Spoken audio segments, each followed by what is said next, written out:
নির্যাতিতার বাড়ি যাওয়ার পথে সুকান্ত মজুমদারকে বাধা দেবার অভিযোগ ঘিরে উত্তেজনা ছড়িয়েছে। পুলিশের সঙ্গে তর্কাতর্কি বেঁধে যায় সুকান্ত মজুমদার অগ্নিমিত্রা পালদের। জানা গিয়েছে শনিবার বিকেলে সোদপুরের নাটাগড়ে যাবার পথে সুকান্ত মজুমদার সহ বিজেপি প্রতিনিধিদের আটকায় পুলিশ। পুলিশের দাবি এলাকায় গেলে আইন শৃঙ্খলার পরিস্থিতি আরো খারাপ হতে পারে। এরপরেই পুলিশের সঙ্গে বচসা বাঁধে বিজেপি প্রতিনিধিদের। পরে অবশ্য মৃত নির্যাতিতার বাড়িতে গিয়ে পরিবারের পাশে থাকার আশ্বাস দিয়েছেন সুকান্ত মজুমদার। এদিকে রাজ্যের স্বরাষ্ট্রমন্ত্রী, স্বাস্থ্যমন্ত্রী তথা মুখ্যমন্ত্রীর পদত্যাগের দাবিতে সরব হচ্ছেন শুভেন্দু অধিকারী। সোশ্যাল মিডিয়ায় পোস্ট করে মমতা বন্দ্যোপাধ্যায় পদত্যাগের দাবি তুলেছেন বিরোধী দলনেতা। এদিকে আরজিকর কাণ্ডে রাজ্যের আইন শৃঙ্খলা নিয়ে প্রশ্ন তুলেছেন বিজেপির রাজ্য সভাপতি সুকান্ত মজুমদার। তিনি বলেছেন, মহিলাদের ওপর যে পৈশাচিক এবং বর্বর অত্যাচার হচ্ছে তা প্রমাণ করছে যে পশ্চিমবঙ্গের আইন শৃঙ্খলার কি অবস্থা। তিনি আরো বলেছেন, আর কতদিন এনআরসিবি কে লুকিয়ে ডেটা না পাঠিয়ে প্রমাণ করবেন যে Kolkata safest city of the country, যা আদতে নয়। তিনি আরো বলেছেন, আত্মহত্যার ঘটনা বলে বিষয়টি ধামাচাপা দেবার চেষ্টা হয়েছিল বলে দাবি করেছেন সুকান্ত মজুমদার।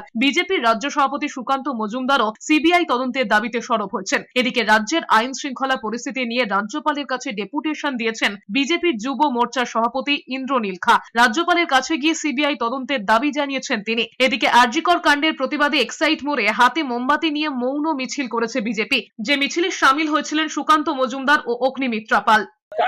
নির্যাতিতার মা তিনি বলেছেন যে সব জায়গায় আন্দোলন হোক, আমার মেয়েকে তো আমি আর ফিরে পাবো না, কিন্তু যদি আন্দোলন হয় তাহলে হয়তো ঘটবে না। এবং সব থেকে বড় কথা, প্রকৃত যে অপরাধী সেই অপরাধী শাস্তি পাবে। চাইছি সিবিআই তদন্ত হোক, কারণ আমাদের প্রথম থেকে মনে হয়েছে পুলিশ কিছু ধামা চাপা দেওয়ার চেষ্টা করছে।